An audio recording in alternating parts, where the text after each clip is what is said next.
Welcome to There's Sometimes a Buggy, Irresponsible Opinions About Classic Film. I'm Elise. I'm Dave. It's our Christmas episode for 2024, the Festive Bergman. We'll be discussing Fanny and Alexander, the 5+ hour version, which the internet assures us is really the way to go. We will doubtless have much to say about this film, but before we go into that, let's let Leonard Maltin have his say. He gives it 4 stars out of a possible 4. Haunting, engrossing family saga, set in turn-of-the-century Sweden, a summing up of Bergman's career, announced as his final film. Scenes of joy, exuberance, pain, torment, exquisitely expressed, and largely seen through the eyes of a young boy. This earned Oscars as Best Foreign Film, and for its costumes, art direction, set decoration, and Sven Nykvist's lovely cinematography. Does it say what version he watched? Well, yes, because he says edited from an even longer television miniseries.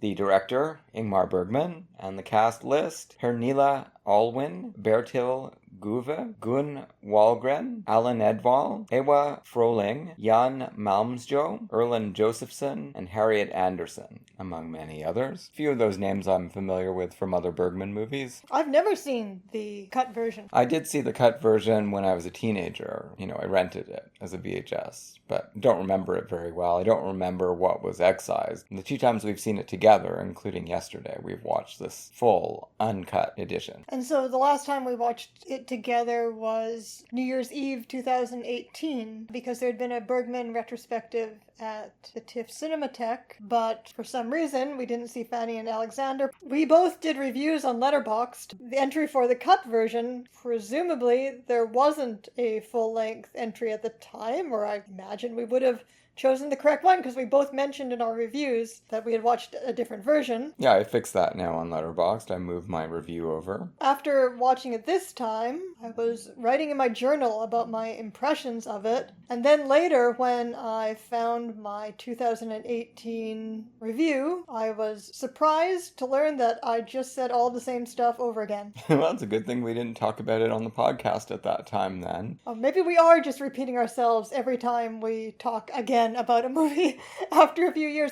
I guess I didn't see the film in a radically new light on this viewing, other than the fact that since 2018, I have become more consciously aware of having what I will misleadingly, no doubt, call spiritual curiosity. So that aspect of the movie resonated with me more on a conscious level this time. I think it's quite interesting to juxtapose Fanny and Alexander with Cavalcade. Okay. This movie has been talked about in terms of Bergman staging a transition from Victorianism. Well, obviously there was no Queen Victoria in Sweden, but a comparable kind of haute bourgeoisie lifestyle. The high point of the bourgeoisie in Europe came right before World War I, yes, everywhere. Yeah, so the transition from that to the modern era, so the modernist moment. The movie's interest in magic and the supernatural, which is present in earlier Bergman films, but with a very different inflection, and not to the same degree, is part of that transitioning to modernism, despite the fact that it also, is perfectly well in keeping with the Dickensian feel of the early 20th century setting. Definitely a Dickensian feel to it. There's also kind of a Kierkegaardian feel to it, with the juxtaposition of the aesthetic life versus the ethical life, either or. We have the 2 households, which are definitely either or kind of propositions in this movie. I find it fascinating the way that the bourgeois world of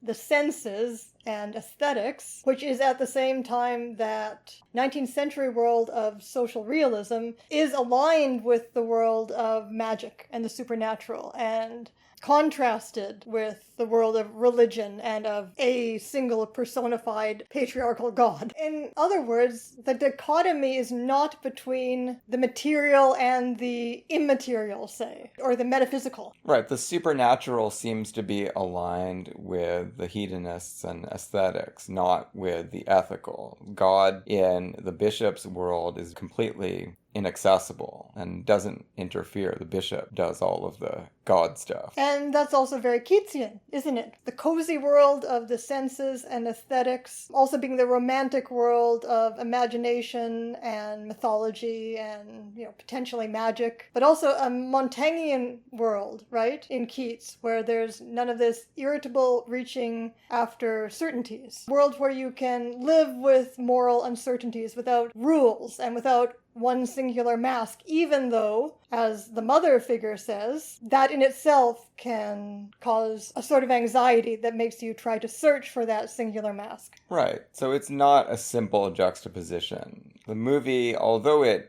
opens with this amazing Christmas sequence, which is the reason that we're doing it for our seasonal podcast, it's giving us so much to think about and so much to enjoy about the way that family gathering unfolds, but it's fraught with all kinds of unsettling things and people behaving badly, people who are no longer guided by moral principles, certainly. Yeah, obviously it's not a world wholly of pleasure. And it's certainly not for everyone, right? And there are power dynamics there that people are not acknowledging. And there's just no consideration for anyone outside of the little world, which comes into the text of the film by the end. But you can fold people into the little world, like the theater troupe. They can become part of the family. Yeah, you can, but it's not done very well in some cases, right? Like the servants are told that they are part of the family and should eat with the family, but they don't like it. And they don't feel like it's 100% genuine either. And well, it's not. Never mind what happens to Mai, right? Which we'll talk about as we go through the plot of the film. But this is just presenting a scaffolding of the ideas. Exactly. It's really important how the mother becomes the link between the two worlds. Because when something terrible happens, the death of her husband, the little world does not provide her with the resources to deal with it. And she feels the need to dip into this ethical universe that the bishop represents. That, oddly enough, is also sexual self-discovery for her. Yeah, it hasn't been a sensual life for her in this actor's troupe with Oscar. He's decrepit and on the verge of death when we meet him and much older than her. And just never very sexy, according to his mother. No, the other two are old billy goats, but Oscar no. So yeah, she turns to the bishop when she gets horny and when she wants to find out about ultimate reality. Those two things you generally would see, and even in some of the stuff we've been talking about, right? The little world would be the natural place, you would think, for sexual enjoyment. But we don't actually see a lot of that. Certainly not mutual sexual enjoyment, right? We see the old uncles chasing after women, especially Gustav. He's not exactly thrilling Mai or his wife, who's very indulgent of his behavior. His rocket went off real fast. Kind of a striking, multivalent juxtaposition of these two worlds. And clearly, we're meant to... Well, we're meant to side with the little world, obviously, but at the same time... Their limitations are stark. It's just like you said. The mother, as much of a strange cipher as she is as a character in a lot of ways, in some ways, she is the protagonist of the film because she moves us between worlds and moves the children between worlds. Yeah. And she leaves because of a crisis of dissatisfaction with the little world, the Keatsian world. So we have to be shown what are the dissatisfactions. It's blatantly artificial. I mean, that's its charm. It's a shield against reality. Yeah, but a lot of bad reality gets into it anyway. And another thing about the course that the drama takes as we move from something that superficially looks like realism, other than some ghosts, so, maybe Dickensian realism, something that looks like a 19th century novel, through something that looks more like a Gothic melodrama. But then at the end, it feels like more and more Alexander, who is an avatar for Ingmar Bergman, even though Bergman's in all of the characters, obviously, but this is a semi-autobiographical film. It's significant that this is not set during the time that Bergman was a child. It's backdated by 20 years. years. He was born too late to be part of this world. He did, however, have a magic lantern. Sure, of course. And he did build his own little cardboard theater. But the film, toward the end, feels like it's being shaped more and more by Alexander / the writer-director's imagination. Because imagination is the only mode in which romance, a departure from realism altogether, is the only mode in which we are going to be able to bring about not a complete happy ending, but enough of one, a restoration. There's a deus ex machina which occurs in this film. We're told very clearly, it doesn't matter what shenanigans the aesthetic family pulls, the law is on the bishop's side, and he can force the mother and the children to come back under his roof anytime he wants. Every gambit that is explored in order to shake him loose from that. That's why that scene where the two brothers confront him near the end, first they tell him, well, we'll give you money, can't be persuaded in that regard. They tell him that they're going to slander him. They tell him they've got all of his promissory notes and they're going to bankrupt him. They're accusations of hypocrisy, which of course you'd think would be the go-to, that this bishop is a hypocrite. But the movie is saying, no, he is not a hypocrite. He really believes the things that he's saying. He is prepared to go to the mat and become bankrupt and be exiled as a missionary if he has to in order to maintain his legal hold on his wife and these children that he's become the guardian of. And he feels like he must correct their attitudes. He says he has no needs. And it's believable. He's not lying. Right, because if he's a man who's capable of despising the senses, then why would he have any needs? Despising the world, capital W, which is exactly, the capital W world is exactly where the little world takes place. Yeah, well, that's the demand of the ethical life, right? It has to take precedence over all of this nonsense in the little world. But ultimately,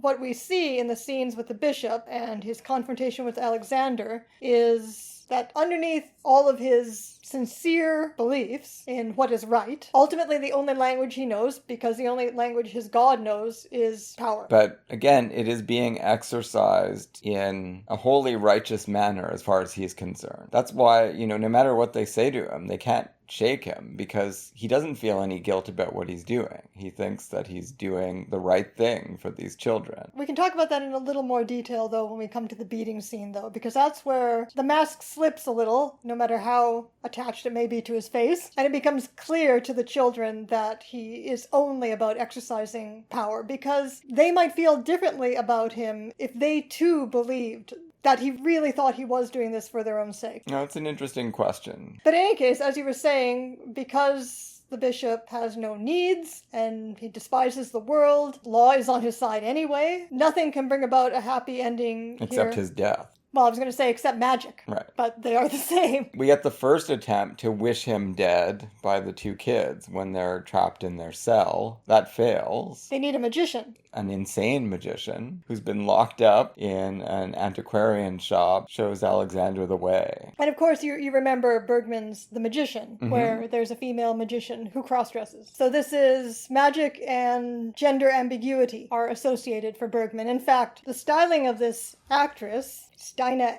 Ekblad. She's playing a character called Ishmael. I absolutely think this was influenced by 1970s David Bowie, whose existence Bergman was definitely aware of. Ishmael's got no eyebrows. That's the tip-off. That's the Bowie. Well, I'll defer to you as the Bowie expert here. Well, are we ready to start from the top then? All right, so we're in Uppsala, Sweden, which is a large city in Sweden, further north than Stockholm. It's the Ekdahl family. Now, this is where, in fact, Bergman grew up. Born in 1918, about 10 years after these events take place. That's a good point, actually, that I didn't think of when I was researching the movie, and that I didn't do that much reading about it. I read a couple of essays on it, but I didn't see anybody bring that up. His life, imaginatively, was more like, I'm sure he didn't live in a house devoted to aesthetic practices, but his father was a Lutheran minister, and the sequence with the stepfather is an imaginative rendering of their conflict that, is a major source of all of the themes in Bergman's films. Some powerful angst was generated by that upbringing, yes. And some very great antagonism toward, but at the same time, anxiety about God and spiritual matters. Then by setting this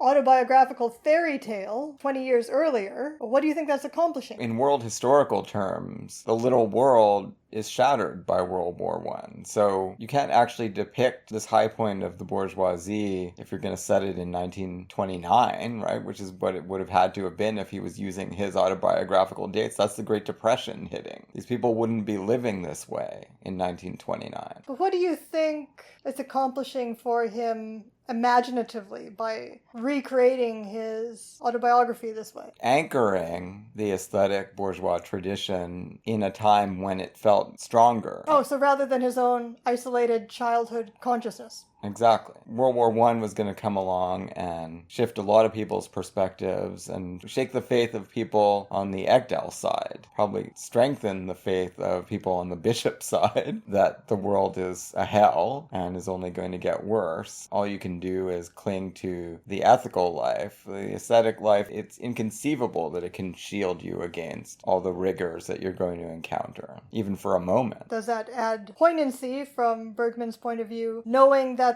this world that is going to support these ideas and these feelings is about to vanish? Well, I think so. That's what I get from the film, too. When you have Gustav giving his speech about the little world, how they have to cling to it because they're not capable, they're not meant to deal with these weightier questions that impinge from outside of their Epicurean garden. Well, as we see with the mother. Yeah, but on a much grander scale when you've got to deal with World War I and the Depression and the rise of fascism and all kinds of other crazy things that are coming. A blissful freedom for them. So yeah, I think it's essential that the bourgeois world is nostalgic from Bergman's point of view. It's not something that he ever really lived. It's something that he was probably born yearning for. His parents were well off. Both of them came ultimately from noble lines. So I don't know, his upbringing must have been quite comfortable. Yeah, but that's not the same thing, right? Comfortable physically, but how comfortable could it have been in the midst of a Europe that was about to tear itself apart for a second time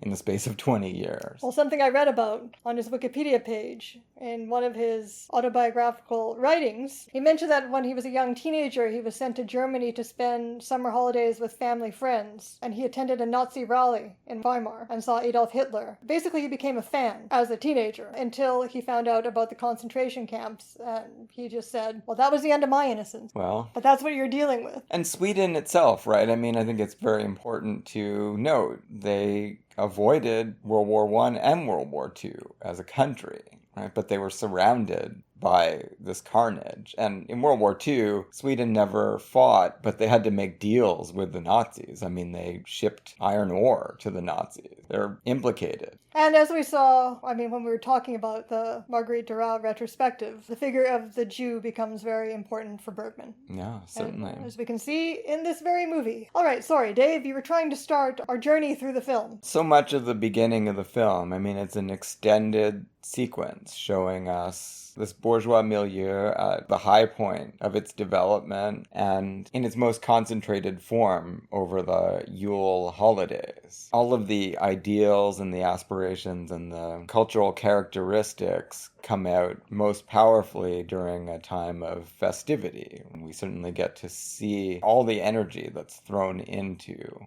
building this garden wall high and enjoying being inside it. The miraculous thing is that even as we're marveling at the sumptuousness of this family's lifestyle and at the sumptuousness of the sets and cinematography, somehow this manages to feel like every middle-class person's family Christmas in childhood. Like every Christmas, I mean, throughout childhood.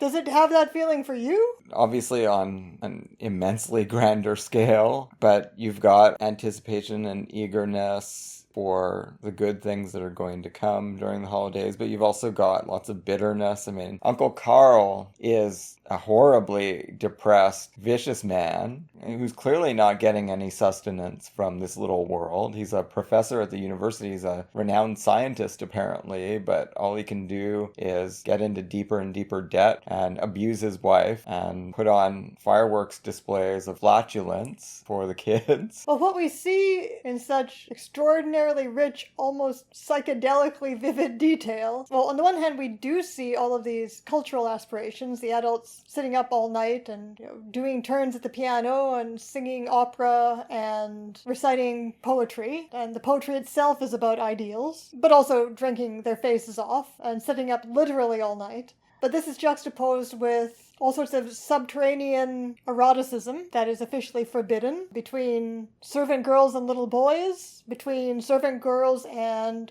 old patriarchs. And between the grandmother and her lifelong friend. Yes, but that's benign. These other things are more dubious and furtive. Sure, but I think the important point about all of this is that the ethical doesn't intrude into it, right? So you can't really make distinctions between the different eroticisms, I don't think. No, but harm can be done, whether the ethical is intruding or not. That's true. And we see some of that harm. But we also see this family's rituals. We see them genuinely enjoying the festivities, but the whole point of this meal and all of the drinking is to feast and then run around the house singing until you hurt, until you're in pain. Until someone gets heart disease. Like that very night, maybe. Which is also very Keatsian, right? You're going to feel the pleasure. If you're going to live the life of the senses, you're going to feel the pleasure and you're going to feel the pain. In the encounter between Mai and Gustav, we see them, like it's a fascinating arc that Bergman traces, because we see them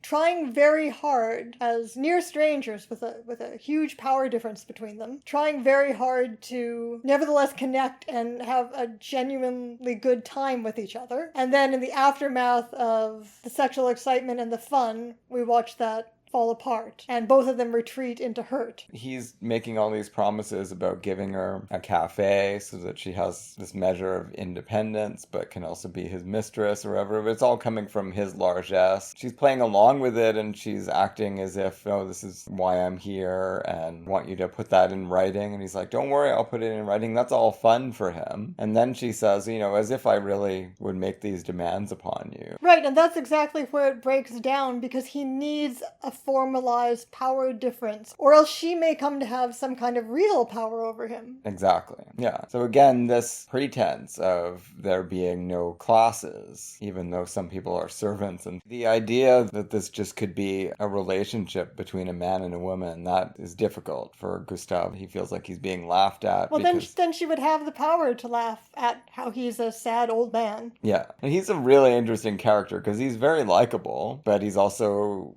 quite gross. The actor is remarkable, I think. Jarl Kule, that performance is extraordinary. Walking a razor edge throughout the film, and he never comes down on one side or the other. He's behaving abominably by all ethical standards. He's very good-natured throughout all of it. Even when he gets upset, he doesn't lash out and attack her or something like you might see in another movie when a man's supremacy is challenged. He just gets sulky and leaves, puts his suspenders on, and goes back to try to have sex with his wife. And she is extraordinarily good-natured about all of this. She has no other choice. So she can either brood about it or be good-natured about it, but she has her one moment of expressing jealousy toward Mai and at the same time asserting her own power. Well, she gives her a present and smacks her in the face. Ostensibly because she got pillow feathers all over the room. And of course, it's about much more than that. There's a lot of backstory here. Gustav Adolf had been sleeping with another maid who's getting married and leaving. So that's why he's on the prowl for a substitute, and Mai is elected. Who was endlessly pursuing relationships with women, even as he was constantly getting married and even having children by mistresses while he was married? Ingmar Bergman. As I said, he is in all the characters. Yeah, and that's why these characters can be so fully developed and so interesting to watch. They're never stick figures, even though they represent certain things. In one interview, he even said that there was more of him in the bishop than in Alexander, but perhaps that was just his mood that day. Even Karl's display of flatulence seems like exactly something that your drunk uncle would do at a big Christmas party, and could not be more dramatically contrasted with his self-image as an important scientist. Yeah. So this is the flip side of the world of culture. But again, the world of culture is also the world of the senses, and not the world of ethics. That's the one thing that you don't get at the Ekdals. You get ideals. Right, but you don't get engagement with the big questions that have been troubling humanity since we developed language. Well, you might through art. They're putting a lot of Shakespeare on. It's true, but as we're told later, right, when the actors come to pay their respects after Oscar dies, they say, we actors who deal in death every day because we're doing Shakespeare all the time and other plays like it, you'd think that would prepare us more for something like this, but actually we're even less prepared. Probably because they've fooled themselves into thinking that they can handle it, right? With their artistic means of managing these things or massaging them into aesthetic form. And when it really happens, you're defenseless. Very interesting considering exactly how much massaging into aesthetic form this movie does. Of life into aesthetic form. And again, it's not saying, oh, isn't it terrible that people delude themselves like this? It's not simplistic like that. It's celebrating the ways in which people have found to create a garden in a hell. It's true. It feels like in the hands of any other filmmaker, the contrast between the ideals and the, let's say, the reality of the carnal life, that this would feel like satire, but it's not satire at all. No, not in any way. It's not exposing anyone as a hypocrite. All of these people are coping with life in various ways, either or, right? And it's taking seriously their efforts to do so, and it's showing us what the repercussions are. And then we see what happens throughout the night, because nobody is getting any sleep. So the matriarch, the grandmother... An amazing performance. I remembered it from the last time we watched it, but this time it struck me even more. I want to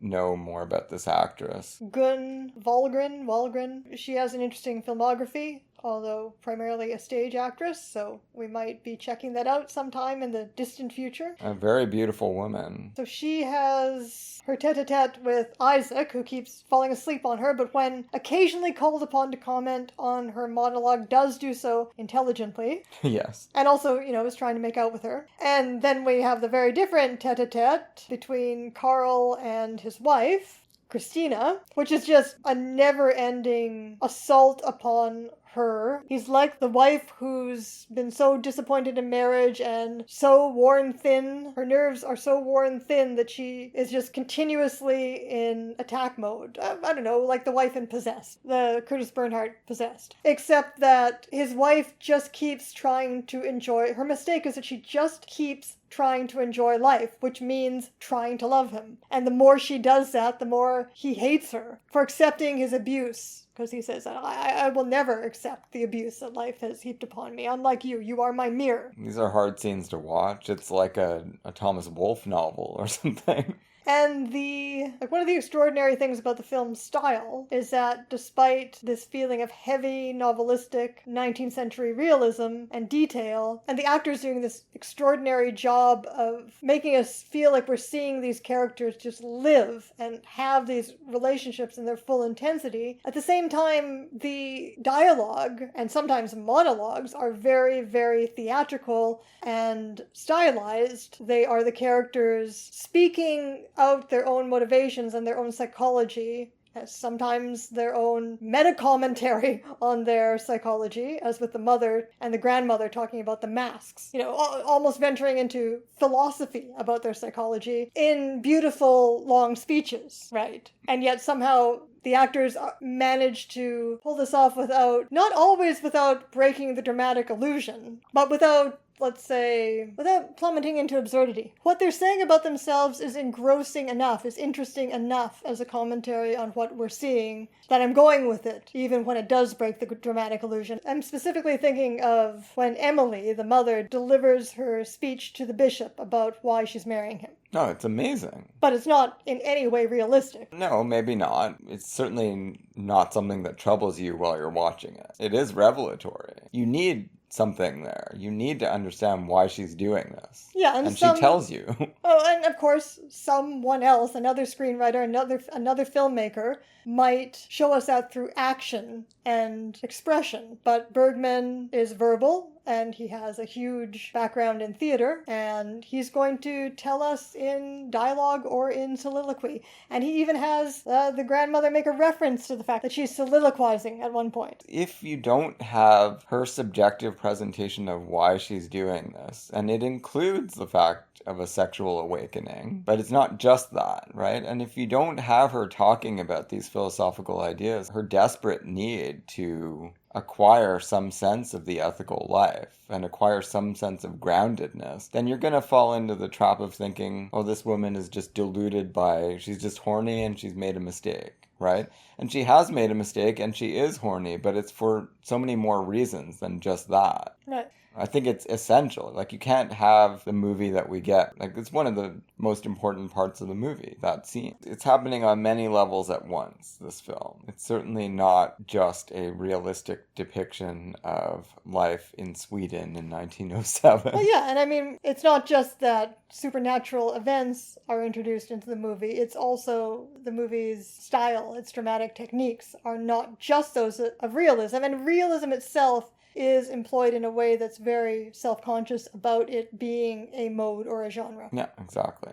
And that's not always, I wouldn't say that's always the case in Bergman's movies. Some are, while still being theatrical, are more committed to a realistic illusion. But this is a movie that just weaves in and out of a variety of different dramatic modes. The father coming into the nursery at night and weaving a story for the children, demonstrating the power of the imagination. This is the moment where he shines and you get, and it has to stay with you for the rest of the film because he's going to die shortly, but you get a sense of what Alexander has grown up with, and Fanny. It's kind of unfortunate, I guess, that Fanny gets so much less to do than Alexander, but that's... I mean, a lot of people comment... I don't know why the title needs to be Fanny and Alexander. A lot of people comment on the fact that she has relatively little to do compared to Alexander, although she does have a lot of important moments of her own contrasting kind of emotional registering, as well as, I mean, while I was contemplating this question while watching the movie, I kept thinking of the grandmother's remark to Isaac, "It's okay if you're sleeping, you're just keeping me company." Right? And that's what Fanny is doing for Alexander, don't you think? Through his trials. I can't call this a weakness. A movie with so many important female characters who get lots to do, I can't really call it a weakness that, you know, Fanny's part is a little bit weak. No. The only thing that's a little baffling is the title. Yeah. You keep waiting for Fanny to do more, and it never happens. So the father sets up this illusion surrounding the preciousness of a chair, builds a whole Arabian Nights style story around it, and then he pretends to be a melodrama villain who's going to come in and say, well, he's the bishop, isn't he? Right? He's a melodrama villain who's about to destroy the illusion and say that the chair has no value at all, I'll just destroy it. And Fanny objects. So that's kind of important right there, what she does. Yeah, it's a big moment for Fanny. And then he rewards her for believing the illusion. That's the world that these kids have grown up in, and it's the world that they're going to be ripped out of shortly, because Oscar dies. I mean, even at the Christmas party, we see he can't participate for long in the group dance, where they're frolicking around through the house. He has to catch his breath on the stairs. That is a tried and true way for a movie to communicate that this character is not long for the world, right? Now, here's something that can be said. The adults are having various sorts of angst, but the children are just sheerly enjoying all of this. Exactly, and that's what the little world is perfect for, right? As long as nothing goes wrong, as long as no one dies, then Christmas can be absolutely perfect. Storybook for the kids, and that is kind of how it seems for them in these scenes. Not long after that, though, Oscar dies. He's been forgetting his lines. He's playing the ghost of Hamlet's father, and this will tie into playing it very badly. Is it important? I haven't actually given any thought to this as a theme. Is it important that the father is a bad actor as opposed to the mother being a great actress, or a good actress anyway, and the grandmother a great one? Yeah, I guess the troupe starts to fall apart after he dies, so he was clearly doing something right. Maybe only at the managerial level rather than as a thespian himself. Well, presumably. Although this Hamlet seems like a joke. It's crazy. It's so funny. It's funnier than Jack Benny. I mean, the whole movie starts with, we're supposed to believe that a 5-minute nativity play has filled this entire theater with patrons. So what there is to believe about this theater, I mean, it's pretty wobbly. The theater is just going to be subject to the whims of the narrative. At any rate, he collapses. He's had a stroke and is taken back to the Ekdal home. These are very upsetting moments and scenes for the family, for the kids. You know he's going to die, but he does regain consciousness and talks to his wife about how he sees things going. He wants her to take over. He also tells her that he doesn't want a giant funeral. Of course, that's exactly what he gets. Hopefully he's not looking down on that. You know, casts of thousands. I don't know, maybe that's what he thought was a modest funeral. Oh, maybe. I don't think so. I don't know. This is where the bishop first arrives. He's a friend of the family, and he extends his condolences, as others do. And at first, Emily means to continue leading the troupe, but her heart's not in it, and clearly she's lost her sense of direction. Well, she's had a crisis, and we saw her and heard her, and the children saw and heard her, screaming her brains out in what seemed like a dissociative episode while walking up and down in front of her husband's casket. What she says later is that,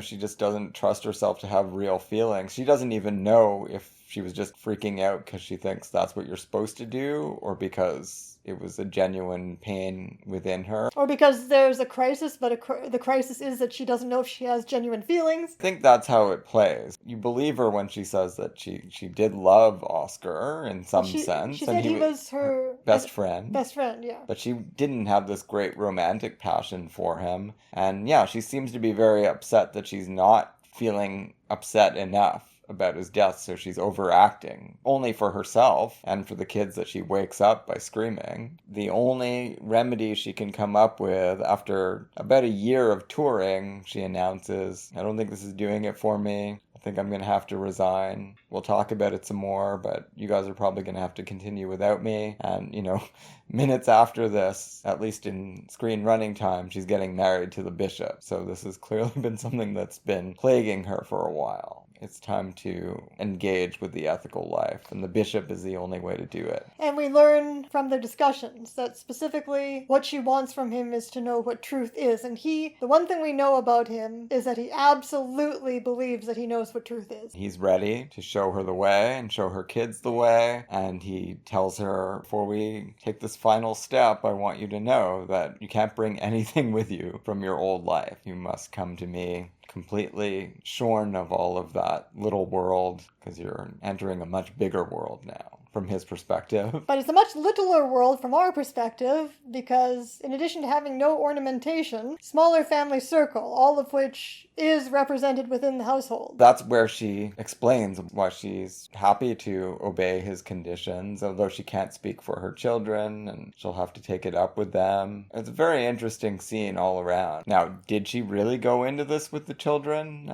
We don't see that. Well, she says that she will win them over. Yeah, no, she doesn't. She wins them over insofar as they arrive without their possessions, other than teddy bear. Alexander's got his teddy bear. We also know that in addition to the contrast of these two modes of life, there's another factor in the conflict between Alexander and the bishop, which is mutual jealousy over the mother. They're almost fated to hate each other. Now, do we think it's true that the bishop doesn't hate Alexander? Alexander absolutely hates the bishop, and, because he's not involved in the ethical life, that's an option to hate the way that he does. The bishop wants to win the conflict. He wants to assert power over Alexander, and like I said, it's important that during the whipping scene, the children realize that that is what it is really all about. Who is going to win, who is stronger, who has the power. But from the bishop's perspective, wielding power, this absolute power over his wife and children, is the right thing to do. We also find out from him that he was raised the same way. I really think it would be a mistake to think of the bishop as in any way a hypocrite. Well, the brothers do think he is, but that's probably wrong. That's probably just because Gustav would love to believe that a man like this must be a hypocrite, that really underneath this man must be like he is. Yeah, but he's not. What is true, because the bishop tells us. And again, I think you have to take people at their word. This is a movie where people have insight into themselves and can say it in beautiful speeches. he's terrified of Alexander, and that's what he says. He's afraid of him. Yeah, Alexander's got this pagan hatred going. And that's why he feels like he must win, because he's in a life and death struggle with this kid. I don't think he hates him. As far as he's able to, I think he loves everyone the way he thinks God thinks you should love them. Yes, but of course, if your way of giving love, as he says, because he calls it love, the reason, other than jealousy, that Alexander and Fanny, too, hate him is because, as he says, he has a harsh love and he will punish in the name of love. And any love that is like that is to them and to us, insofar as we share the values of the movie, is evil. It's evil. Right, but look at it from the bishop's perspective. Alexander actually has slandered the bishop, and we're told that, right? The ghosts tell Alexander, you lied. I mean, you made this up. We don't know if those demons are demons or if it's just that Alexander is now so terrified and traumatized. This is part of his imaginative life. I think the movie works better if it's really true that the wife and kids died in this horrible accident. They didn't die trying to escape the clutches of this evil man. But they are evil, and if they are evil and they are real, they are evil because they are the progeny of this bishop. No, I think they're evilly disposed toward Alexander because he's made up this lie, right? They're slithering all over the attic crucifix. It's a disturbing scene. So much more to it than just, well, Alexander's a good boy and they're evil. No. He's not a good boy, but I think we also have to see his perspective. Of course we do. It's a moment of self-doubt for him too, right? That, maybe I really have done something unconscionable. It would upset you if people were going around saying that you caused the death of your wife and children, right? Sure, but, okay, number one, there is no world in which the bishop could ever be a good parent. No, I agree with that. Not even remotely. And the perspective we would now adopt, or probably in 1983 as well, the modern perspective, the non-Lutheran or Calvinistic perspective on what Alexander is going through, is that you would take him to a psychiatrist, which is perhaps no less abusive and traumatizing than, in a Foucauldian way, than what the bishop does. But we would take him to a psychiatrist who would assume that he is acting out and developing this lively fantasy life that's devolving into lies and slander because his father died, because his mother now has a new husband, and because the husband is horrible. All I'm saying is that I think to take this movie, certainly the way I want people to take it, is that you have to believe the bishop is acting in good faith. But his good faith involves the total assertion of dominance and power through violence. Yeah, of course, you can still be happy that the kids don't have to live with him, but you can't think of him as a melodrama villain. He is a gothic melodrama villain. This character reads, he's like Mr. Murdstone, but Mr. Murdstone is an evil, melodramatic hypocrite in David Copperfield. Yeah, but I think it's worse. It's a worse indictment of religion and God, which Alexander is making throughout the movie, that he is genuinely acting based on his faith. Yeah, that's right. That's where the power comes from. And the movie is saying, yeah, this is a horribly warped way to look at the world. But on the other hand, we're craving something like it anyway. In the little world, we still feel the need to reach out to it. And this is what it is. And it's like a double bind. There's nowhere to go. Well, there is somewhere to go, which is having tried the alternative, realizing that the way you were living was the best way anybody can live in this world, created by possibly that God. Right, but with the knowledge that it's going to be inadequate to seeing you through the darkest time. You're not going to have the certainty that you need, and you risk running amok and going off and marrying a bishop again. Maybe not, but it's the only thing that you can try with. It's certainly saying the bourgeois little world, if everyone could live like that, it would be pretty extraordinary for humanity around the world, except that equilibrium would be disturbed every time things break through the artifice. Okay, then is the proposed way to live in that case, is it that you must carry the little world around inside you as the consciousness of the artist, even though that artist will sometimes have eruptions of self-doubt, like Emily does, or not, because Helena doesn't? Or is it that you have to have some other kind of metaphysical worldview that is not like the religion of the bishop. Yeah, well, possibly, but I also think that it might just be saying that there are no guarantees and there may not be any foolproof defense. No, but there may not be of course there's not a foolproof defense against the vagaries of history, but there has to be a better or worse existential approach. Probably, but I don't find anything prescriptive in this film. Well, I don't know about prescriptive, but certainly the fact that the happy ending involves a reconstitution of the little world means that there's a side being taken, even though we also see... Well, people want to leave it, like Mai and Petra. But they're starting their own branch of it. Okay, but we'll talk about what the ending means when we get to the ending. Because among the other things that Alexander is doing imaginatively, hand in hand with Bergman, as he shapes this ending out of magic, this happy ending out of magic, is he's imagining a fantastical matriarchy. Like the last vestiges of patriarchy are being eliminated toward the end. And the future artistry, the entire future, even according to Gustav, is going to be matriarchy. I don't even know what that means, but there is a prescription in it, or at least there's a fantasized better future. Yeah, well, that's what Emily and Helena say to each other. We're in charge now. Emily and Helena are going to be in charge of the theater and perform Strindberg together. Petra and Mai are leaving Gustav and going off and starting their own business. I mean, these are certainly encouraging things, although they're contrasting in a way, because the little world is subdividing, as you say. But is that not a way to create little pockets of it everywhere? Yeah, but again, pockets that will be vulnerable to turbulence. We're always vulnerable to turbulence. Well, I think ultimately that's the most important thing in this film. And the fact that we are vulnerable to that turbulence means the bishop and his way of looking at things are always going to be a danger. The fact that people might turn to that option is the danger, right? They might make things worse trying to cope with the terrible facts of life. Well, to me, it's just... like I say, Keats just keeps coming up for me again and again and again. The aesthetic life of the senses, which it can also be philosophical life, grounded in the senses, versus irritable reaching after certainties. It's a philosophy I subscribe to, but is it adequate to every situation? Can you forego irritable striving? It's easier said than done. Bergman couldn't, because most of his movies are about the irritable striving. Exactly.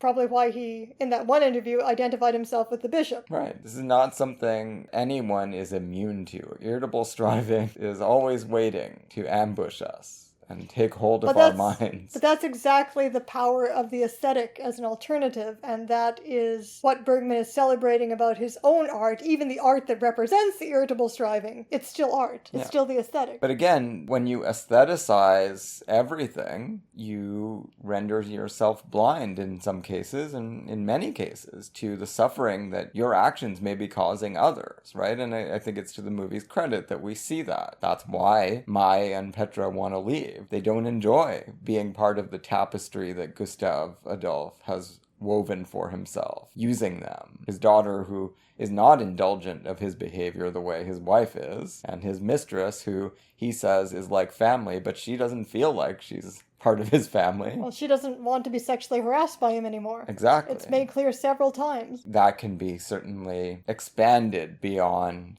this family circle to say, aestheticizing everything is what, that's what gentrification is, right? You're turning your city into a beautiful little world, but there's a cost to that, to many people. And if you're only thinking on the aesthetic plane, you're not considering them. You're just getting them out of the way so that you can enjoy it. Okay, we jumped ahead to the ending and some of the implications of it. So we'd better, let's say, shall we zero in on everything surrounding the bishop's death and the dreamlike sequence in Isaac's home? Something I learned while reading about this movie is that Bergman was envious of Tarkovsky because he felt that he moved in the dream world in his movies in a way that was much more complete and much more natural than Bergman himself was able to do, but that was one of his goals. And I did make the connection watching Fanny and Alexander to Lynch, and particularly to Lynch's TV/movie, Twin Peaks: The Return, which was very new when we first saw this. But I was just fascinated by how closely the movie's metaphysics aligned with my own, and I think that is because my own are very much oneirically based. And I think what this movie is doing, more than trying to portray a specific sort of program of metaphysics that you could commit to, it is trying to portray a dream world. And it ends with a quote from Strindberg's Dream Play, right?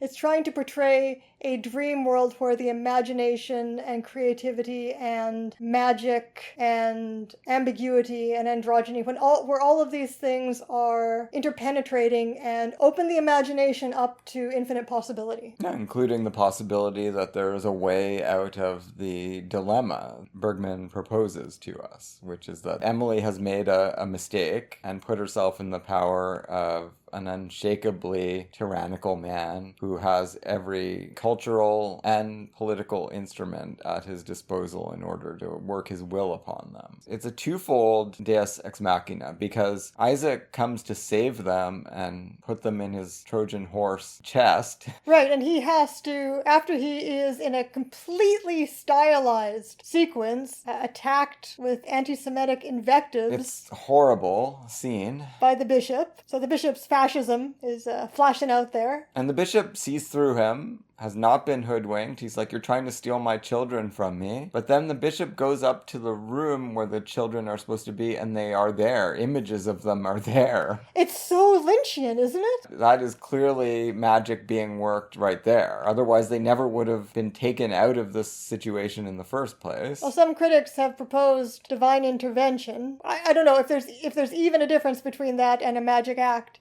in this instance. It's one or the other, or it's left ambiguous. Right. In either case, in a realistic story, Isaac would have been arrested for trying to abduct the children. Well, he would not have tried to abduct the children this way in a realistic story in the first place. No, I don't think so. It's already a fable. Maybe Ishmael conjured up those figures. That's kind of what I was imagining, anyway. Oh, yeah, maybe the divine intervention is by Ishmael. It's all Ishmael. And maybe Isaac and Ishmael talked it over. I'm going to go watch us through your mystic mind's eye, and if anything starts to go wrong, conjure up some images of those kids. I have honestly seen Ishmael figures in my dreams. I don't mean with the name, I mean figures like that. It's significant that certainly Ishmael is not depicted as the good witch of the north. I mean, she's terrifying, he's terrifying, and locked up like Hannibal Lecter by his loved ones. Well, that's certainly a version of Yahweh as a demonic entity that can break out against you if you don't approach him very carefully. The numinous can do that. The children are rescued by virtue of that first intervention. Then you've got, this situation where Alexander and Fanny are in hiding. The rest of the family are trying to get Emily out of there. Meanwhile, the bishop is holding fast and insisting that the kids must be brought back, or else he's going to... That's the impasse the realistic story has reached. Right, because he has power on his side. And he cannot be moved. He cannot be appealed to, because he also believes he has right on his side. Yeah, and there'll be consequences if he does this, but he is clear in the fact that he will take them. Well, this is the problem when you're dealing with somebody who believes they know what the truth is. They are intractable. Yeah. Nothing human can appeal to them. They cannot be moved by anything having to do with appearances or the senses or the phenomenal world whatsoever. So Isaac's other son, the puppeteer or the puppet maker, Aaron... Well, he's not a son, right? Or nephew. He was played by a Bergman son. How many kids did Bergman have? 9. Wow. He's a little bit frightening to young Alexander, because you've got Isaac, who's just purely benign and has been throughout the whole film. He's the best friend of the grandmother and benefactor of these kids. They've just known him their whole lives. Now he's saved them and he's going to protect them. Aaron keeps patting Alexander's head. It could be a reassuring gesture or not. And he's a magician. And he scares the hell out of Alexander with his god puppet. Yeah, which is very non-Judaic to make a representation of God, and he looks like a really demented puppet. Well, he says, you cannot glimpse me or else terrible things will happen, and then he comes in. It's a puppet that is meant to teach a lesson. Yeah, and obviously Ishmael also acts very seductively with Alexander in a way that is definitely meant to be uncomfortable. But this is the dream world, and we have to accept all of this as Alexander's own dreams, I think, right? We know he has, although he's supposed to be 10 in the movie, we know he has a sexuality. We saw that in the realistic world with Mai, and I guess with his mother as well. And yeah, we have to take this as his own little persona, his own dream episode, right? With magic that is fascinating and enticing and a source of power for him, his own source of power. When he connects with this dream world, it connects with what it means for his psyche, connects with the fact that it is part of him, right? But it's also connected, this power is connected to his own rage, as the bishop's power is connected with his own ability to do harm, right? Yeah, and he's been seeking a conduit to that power. And he finds this double, like Ishmael announces that we are the same, which is persona again, right? Yeah.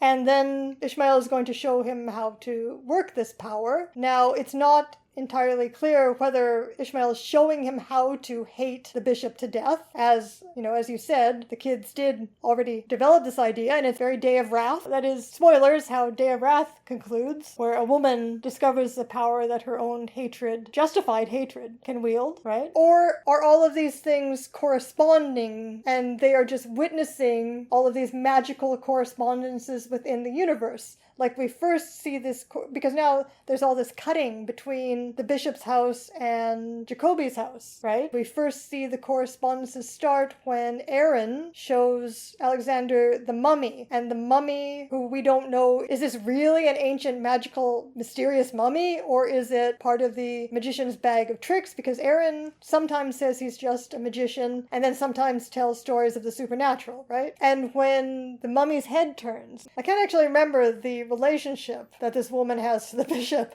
but when we see the invalid reaching for the lamp. And something we learned after the bishop punished Alexander and the mother rushes to let him out of the attic. The sister, who's been, the bitch, as the grandmother calls her, or someone in the little world called her that, the bitch sister implores her to stop, telling her you can't do this. And it becomes clear at that point that all of these women are under the thumb of the bishop, right? Including the maid, Justina, played by Harriet Anderson, one of the great Bergman actresses. What an awful character she plays. They are all being oppressed by him. Well, yeah, she's clearly fucked up. She's been picking the skin off of her hand as she plays informant on the kids. Right, which turns into stigmata in Alexander's vision. Oh man, it's awful. But we learn in that way that the bishop's house and the little world, or the grandmother's house, are mirrors of each other too, because they both have patriarchs who are oppressing the women within them, who want to get out of here, as much as they've internalized this oppression, more so in the bishop's house, right? So is this an act of liberation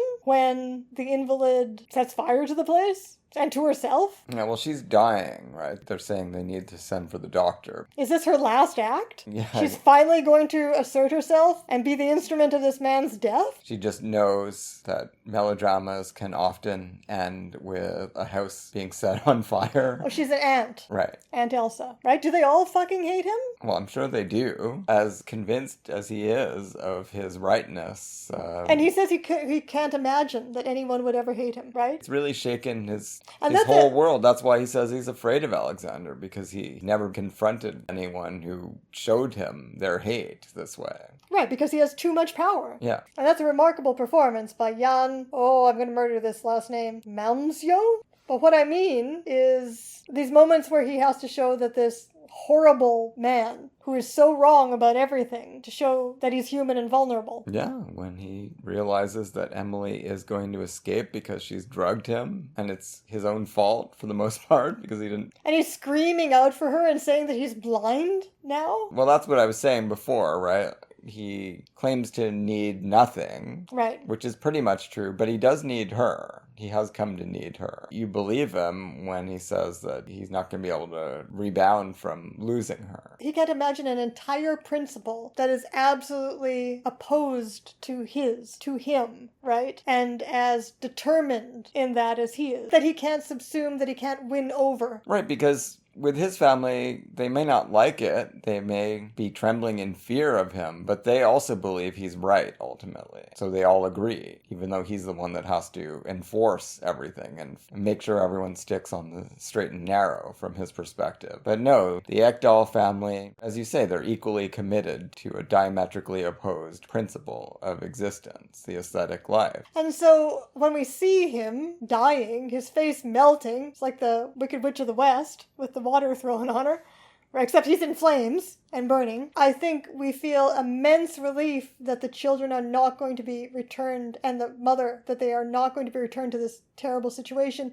But we can't feel happiness and triumph that this is happening to this man. No, it doesn't feel like a moment for setting off fireworks, so to speak. And when Alexander back in the little world, encounters him as a ghost, of course that is the double-edged sword of magic, right? That you live in a world where there are demons, and you can create those demons. And one of those demons that is always going to be haunting us is the search for truth. That's why he says you can't escape me. Yeah, you can interpret it that way, yes. This being Bergman's final film, although he did go on to write more screenplays and direct more films for television, including something that he considered the sequel to Fanny and Alexander, that we're going to have to take a look at. We've never seen it, called Best Intentions. It's not easy to see right now. Bergman is this renowned director of women. It is fascinating to see him both confronting the patriarchal privilege that he very much took advantage of throughout his life in this movie, and at the same time creating this fantasy at the end of a benevolent matriarchy, that he is declaring a positive future. And we've often seen Bergman movies with women together in them, like an entire world of women, but it's not a happy world. Persona. Or Cries and Whispers, right? Yeah. Here we get a matriarchal world that is imagined in this romance or comedic happy ending mode with optimism for the future. So I feel like the movie is, on the one hand, asking us to understand that this world is going to vanish, right? That in the fictional chronology, this world is coming to an end. But in the actual time of the movie being made, 1982, maybe there is some kind of hope for a future extending from 1982, although it remains unrealized utopia. Well, we'll keep hoping. That's what we must do. Have a wonderful holiday season, everyone out there, if you're celebrating, and we will catch you in 2025. First episode will be the final episode of our first go-round on Hollywood Studios Year by Year. We'll be talking about Universal 1948, Larceny, which is a movie I've never seen, and A Woman's Vengeance, which is a great movie.